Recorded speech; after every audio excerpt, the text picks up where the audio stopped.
June 30ஆம் தேதி திருக்கல்யாணம் நடக்குது.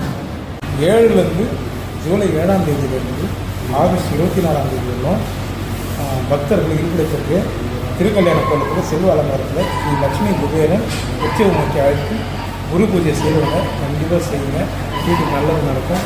குடும்பத்தில் எந்த ஒரு சட்டமாக இல்லாமல் நல்ல பேர் புகழோட தெய்வம் நம்மளை வச்சுங்க. கண்டிப்பாக நீங்கள் எல்லாருமே இந்த பூஜையில் கலந்துருங்க.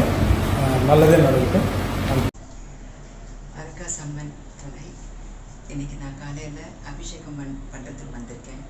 ஒரு விஷயம் எனக்கு ரொம்ப நல்லா நடந்து முடிஞ்சிருக்கு.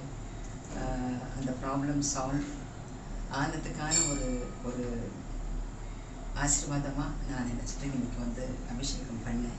அரக்காசம்மன் சும்மா இல்லைங்க, அது மனசில் வேண்டிக்கிட்டு நீங்கள் வந்தீங்கன்னா அது நடத்தி கொடுக்காமல் இருக்க மாட்டாங்க. வேறு அரக்காசம்மன் வேண்டுதனால, அதாவது நினச்சது நடக்காமல் கைவிடாதுங்க இந்த சக்தி.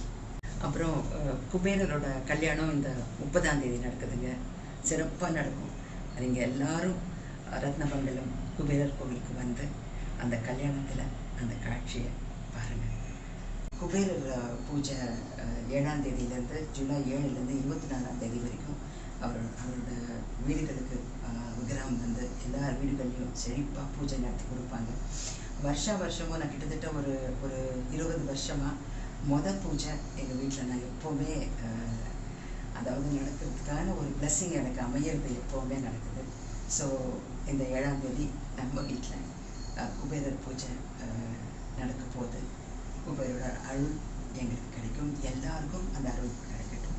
அண்டு கல்யாணம் கூட என் பொண்ணுக்கு ரொம்ப நல்லா நடத்தி வச்சார் குபேரர்.